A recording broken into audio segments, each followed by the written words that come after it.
Elias Boone ate at the Steel City Diner on Northern Avenue twice a week. Always the same booth. Because the booth had a clear sightline to the door, and because Sam liked the spot under the table where the heating vent ran, and Elias had long since stopped pretending his preferences, and the dogs were separate things. He had been there on a Tuesday in October, working through a plate of eggs he was in no hurry to finish, when he heard the woman in the next booth say the thing she said. She was on the phone.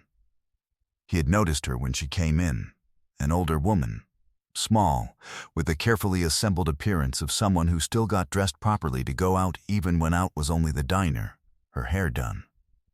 A cardigan buttoned against a cold that the diner's heat had already handled.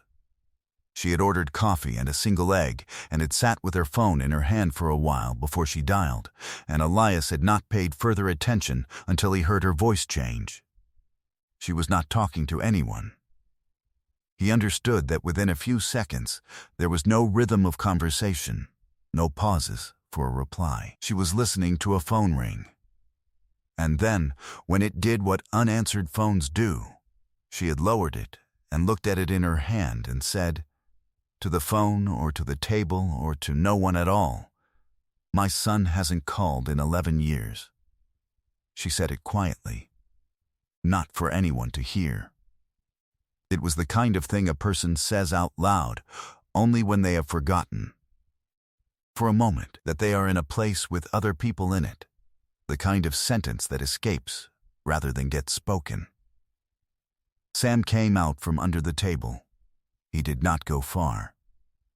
He went to the end of Elias's booth and looked at the woman in the next one, and then he looked back at Elias, which was a thing Sam did perhaps twice a year.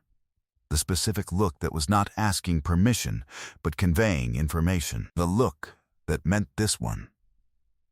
What Elias Boone did after he heard that sentence, the conversation in the booth and the photograph in her wallet, and the one phone call he made that was not the call anyone would have guessed, would not erase 11 years of silence in an afternoon, because that is not how 11 years works. But it would find the thing the silence had been built on, and the thing the silence had been built on turned out to be a misunderstanding that two people had each been carrying alone, certain they knew what the other one felt, both of them wrong. If you have someone you haven't spoken to in too long, stay with this one. Subscribe. You're going to want to hear what the phone call was. Elias had grown up in Pueblo and come back to it after the service, the way a certain kind of person comes back to a steel town. Not because the steel was what it had been, but because the place had a realness to it, an unpretentious working-class solidity that fit the inside of a person who had been to war and come back wanting things to be what they appeared to be. He was 34 years old and had served 2 tours with the 1st Marine Division, and had come home to a city that had raised him, and a job doing welding inspection for a fabrication shop on the south side, which was honest work that used his hands and his eyes and left his evenings free. He was not a man who inserted himself into other people's business. He had grown up understanding the specific dignity of leaving people their privacy, which was a working-class value as much as a personal one. You did not pry. You did not assume. You let people carry what they carried, and you offered help only when it was wanted, or when not offering it would be a failure of the kind that you could not live with afterward. He had spent some years calibrating where that line was, and the calibration had been refined considerably by 2 deployments.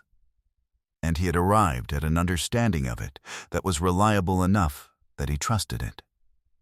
Sam had been with him for 4 years. He was a chocolate Labrador with the steady, good-natured temperament of his breed and a quality of attention that was less intense than the working dogs Elias had known in the service. And more, Elias had struggled for the word and settled on pastoral. Sam attended to people. He noticed who in a room was struggling, and he went to them. Not dramatically, just with the quiet availability of a creature who had decided that his purpose was to be a warm presence next to whoever needed one.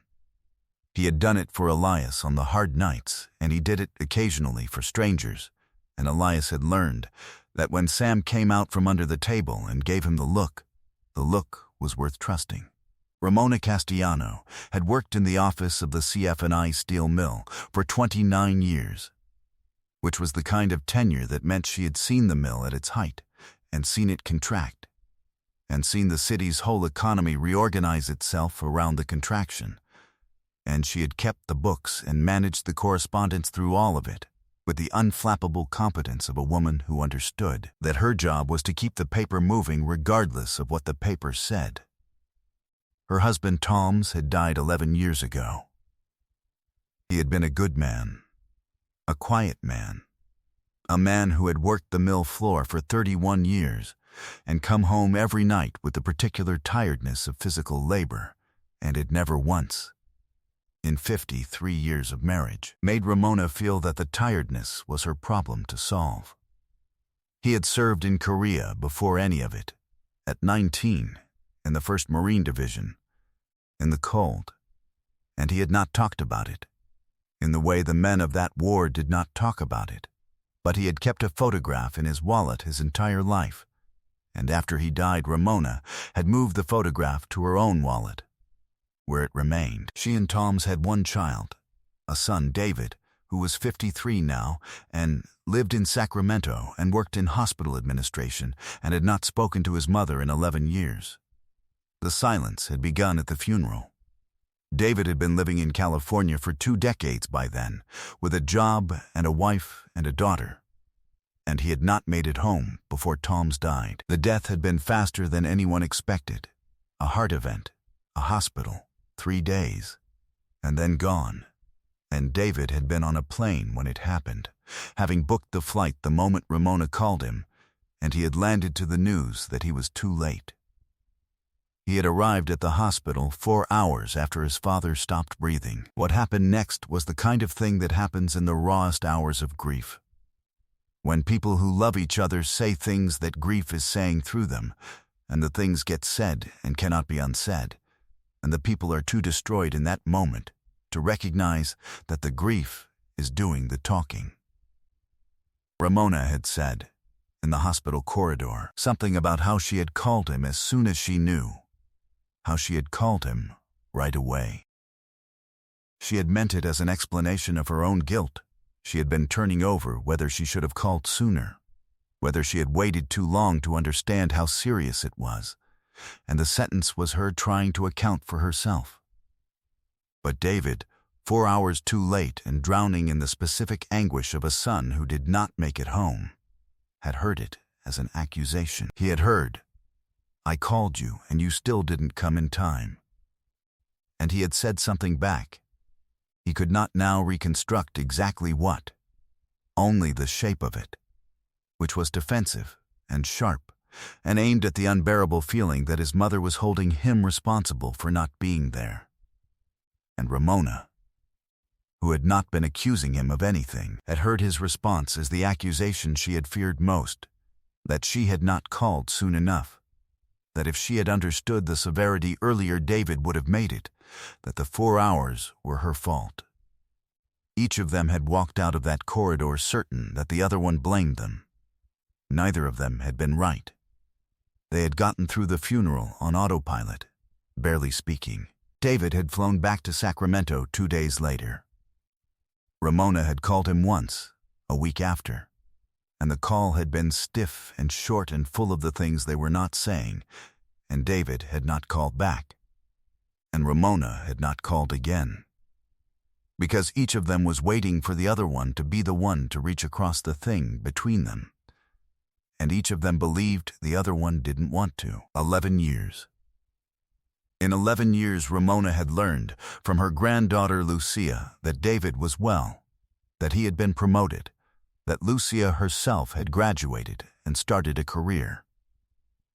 Lucia sent a Christmas card every year, had been sending one since she was a teenager, in her own handwriting, on her own initiative. And Ramona answered every one. And David did not know that this correspondence existed, because Lucia had never told him, and Ramona had never asked her to. Ramona still had David's old number in her phone. He had changed it years ago. Lucia had mentioned the new one in a card once, but Ramona had never deleted the old one. She dialed it sometimes. Not often. On the hard days, the anniversary days, the days when the house was too quiet. She dialed it, knowing it would not be answered, because the number belonged to someone else now, or to no one. And she listened to it ring, because the ringing was a sound that connected, however thinly, to the years when the number had been his, and he had answered it, and said hello in the voice she had not heard in over a decade. That was what she had been doing in the diner booth on a Tuesday in October, when a chocolate Labrador came out from under the next table. Sam went to her. He did it the way he did it, without drama, without rushing, just crossing the small distance between the booths and sitting down at the end of hers and looking up at her with the warm, undemanding attention that was the whole of what he had to offer and was, more often than people expected, exactly enough. Ramona looked down at the dog. Her face did the thing that faces do when a kind presence arrives at a moment of privately held pain. It loosened, briefly, the grip it had been keeping on itself. "Well, hello," she said to the dog. "He's friendly," Elias said, from the next booth. "He won't bother you, but he's decided he likes you. He does that." Ramona looked at Elias. She took his measure with the efficient, unsentimental assessment of a woman who had worked in a steel mill office for 29 years and could read a person quickly. Whatever she saw, she decided it was all right, because she reached down and put her hand on Sam's head. "My husband wanted a dog," she said. "We never got around to it. 53 years, and we kept saying next year." She scratched Sam's ears. "You forget that the years run out." Elias did not say anything that would push. He said, "What kind would you have gotten?" And Ramona, who had been braced for sympathy or for the particular discomfort of a stranger who had overheard something private, found instead a man asking her an ordinary question about an ordinary thing. And she answered it, and the answer led to another, and within a few minutes Elias had moved, at her gesture, to the seat across from her in her booth, and Sam had relocated to the floor between them. "Is there a phone number you still have saved for someone you don't talk to anymore? A number you've thought about calling and didn't? You don't have to say who. Just type yes in the comments if you know what I'm talking about. A lot of people are going to type yes." She told him about Tom's because Elias asked, and she told him about the mill, and somewhere in there, not as a confession, just as a fact that arrived in the natural course of a person describing their life, she told him about David. She told it plainly. She was not a woman who performed her wounds. She said, "My son and I had a falling out when his father died, and we haven't spoken since, and it's been 11 years, and I don't entirely understand how it got to be 11 years because at the start it felt like something that would pass. And then it didn't pass, and then so much time went by that the not speaking became its own thing, bigger than whatever started it." Elias asked, carefully, because this was the part where the line about other people's business was closest, what had started it. Ramona was quiet for a moment. Then she told him about the corridor, the thing she had said about calling him right away. She told it the way she had clearly told it to herself many times, turning it over, and Elias listened, and what he heard, because he was outside it, because he was not 11 years deep in it, because he had the specific clarity that comes from hearing a story fresh, was a woman describing her own guilt, and a son who had heard it as blame. "What did you mean," Elias said, "when you said you called him right away?" "I meant I was sorry," Ramona said. "I meant I had been asking myself if I waited too long to call him, if I should have understood sooner how bad it was. I was trying to tell him I called the minute I knew." She stopped. "He thought I was saying he didn't come fast enough. Did you think that?" That he didn't come fast enough? No, Ramona said. He was on a plane. He came as fast as anyone could come. I never thought that. Not for 1 second. Elias sat with that for a moment. Does he know that? He said. Ramona looked at him. And in her face, Elias watched something move that had not moved in a long time, the consideration of a possibility she had stopped allowing herself to consider, because considering it and being wrong was more than she could afford. He blames me, she said, for not calling sooner. Did he say that? He said. She stopped. I don't remember exactly what he said. I remember how it felt. 11 years is a long time to be certain about what someone meant, Elias said, from a thing they said in the worst 4 hours of their life. He said it gently.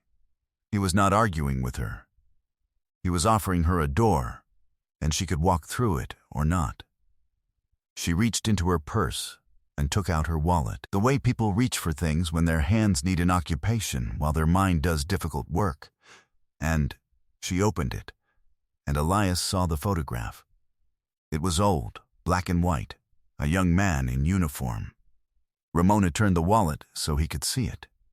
Tom's, she said. Korea, 1st Marine Division. Elias looked at the photograph for a long moment. My grandfather was 1st Marine Division, he said. Korea. He never talked about it either. Ramona looked at him. Something in the coincidence, or in whatever it was, the long thread that ran from a frozen reservoir in 1950 through 2 families and 70 years to a diner booth in Pueblo, settled into the conversation and changed its weight. They knew something we don't, she said. Those men. About how short it all is. She looked at the photograph. Tom's would be ashamed of me. 11 years not speaking to our boy.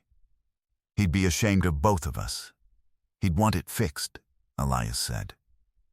I don't know how, Ramona said. I've thought about it for 11 years. I don't know how to be the one who calls. What if he doesn't want to hear from me? What if I call and she stopped. I still call the old number sometimes, just to hear it ring. I know he's not there. I just want to hear the sound he used to answer. The diner went on around them. The clatter of plates, the low conversation of the regulars, the cook calling an order. The booth held the sentence the way the booth held everything, which was loosely, in public, surrounded by ordinary life, which was somehow the right place for it. Sam put his head on Ramona's foot. Elias did not call David. He thought about it. He had a way. He could have found the number, the new one, through the kind of effort that was not difficult anymore. But he understood, sitting in that booth, that a call from a stranger to a 53-year-old man in Sacramento, announcing that his estranged mother was sitting in a diner in Pueblo and missed him, was the kind of intervention that could go wrong in a dozen ways. It would arrive as an ambush. It would put David on the spot, in front of a stranger, with 11 years of defended hurt rising up to protect him, and the defense would harden the wall rather than open the door. What he asked Ramona, instead, was whether there was anyone in the family he could talk to, anyone who had a foot in both worlds. And Ramona told him about Lucia, the granddaughter, the Christmas cards. She writes to me, Ramona said, every year since she was 14. Her own idea. Her father doesn't know. She paused. She's 24 now. She's the only thread I've got to that whole life out there. Do you have her number? Ramona did. She had it, because Lucia had put it in a card 2 years ago. Call me any time, Grandma. I mean it.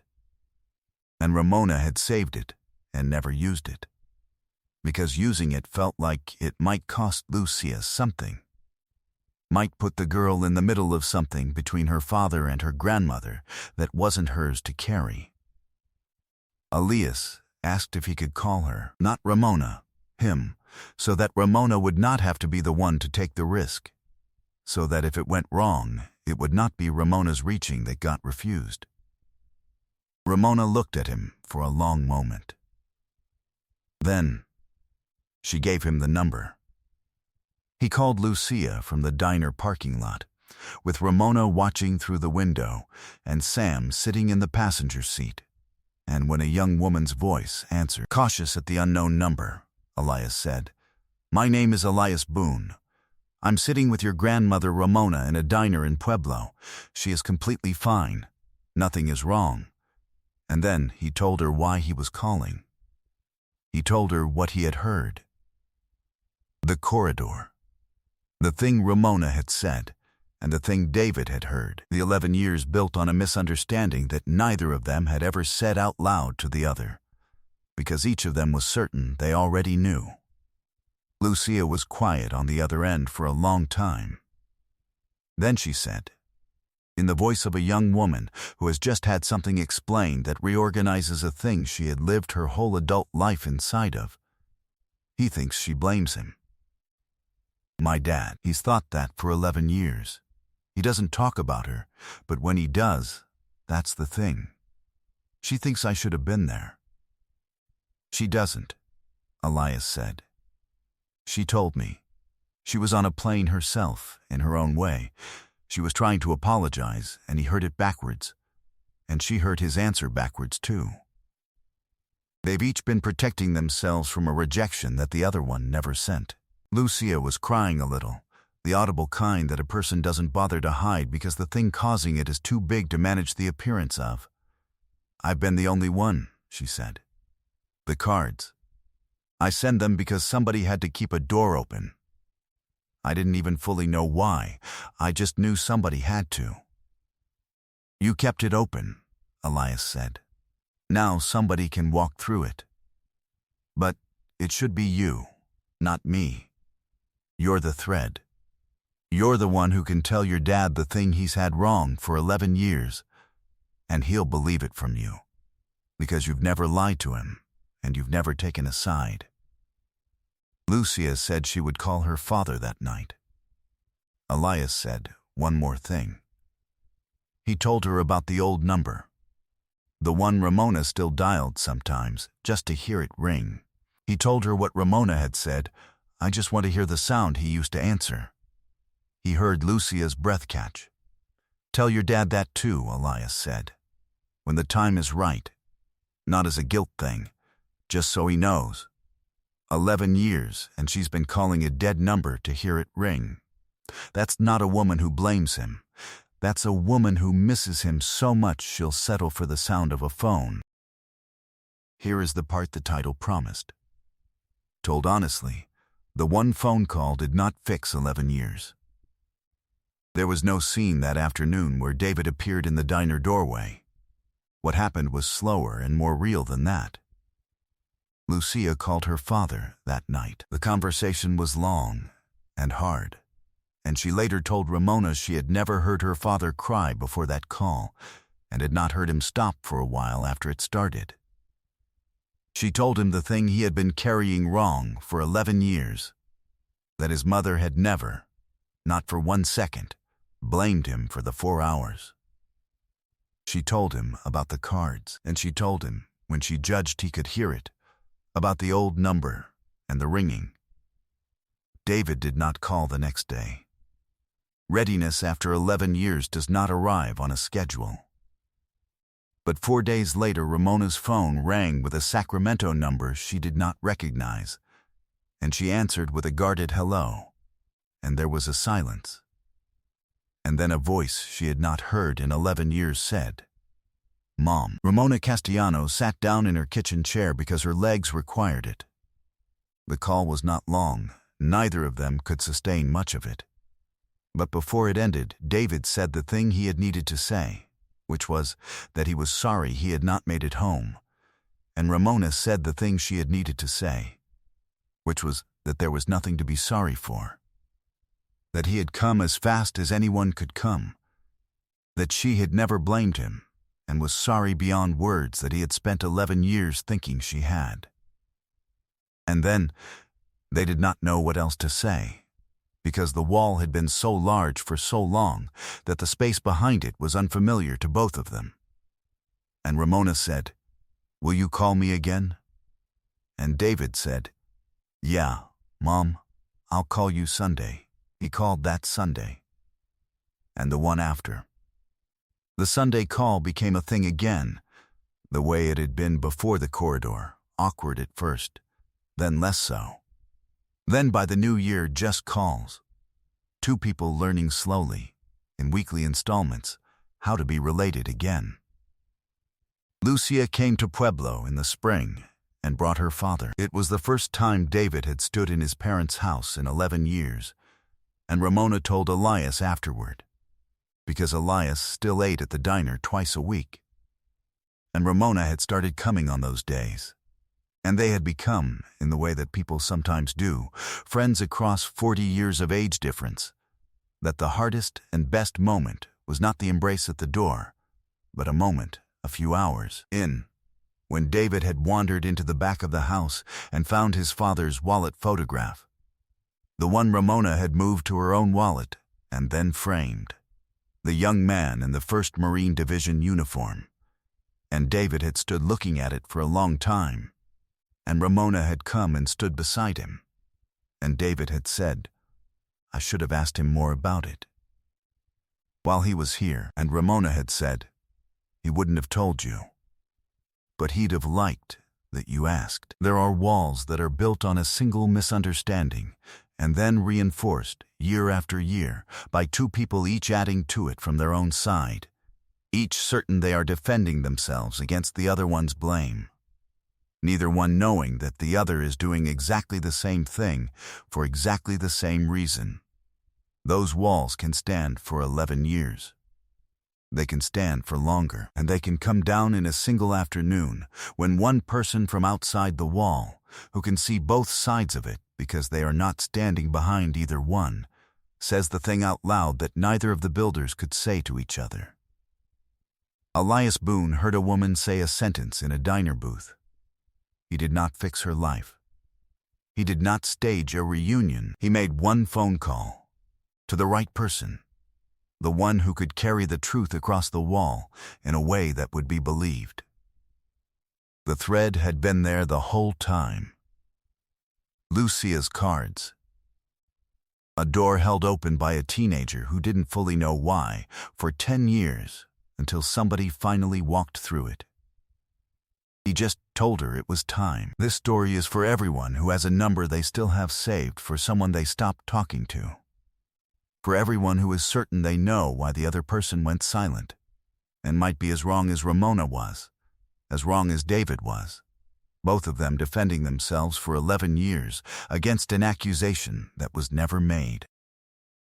If you have someone like that, and the silence started with a misunderstanding in a hard moment, consider that the other person might be standing on their side of the same wall, certain that you're the one who doesn't want to talk. Sometimes someone just has to say it out loud. You can be the one who says it. You don't need a Marine in a diner. You need a phone and the willingness to be wrong about what you've been certain of. Do you have a number saved for someone you've lost? Or did you reach across a silence once and find out the other person had been waiting the whole time? Tell me in the comments. This section is for the walls that came down, and the ones that still could. If this channel is one you want to stay with, subscribe. Every story here is for the people separated by something smaller than they think. There are more of them. You will want to be here for the next one. What will you carry from this one? Ramona calling the old number just to hear it ring, or David saying I'll call you Sunday? Tell me in the comments, and if there's a call you've been meaning to make, maybe make it this week. I'll see you in the comments.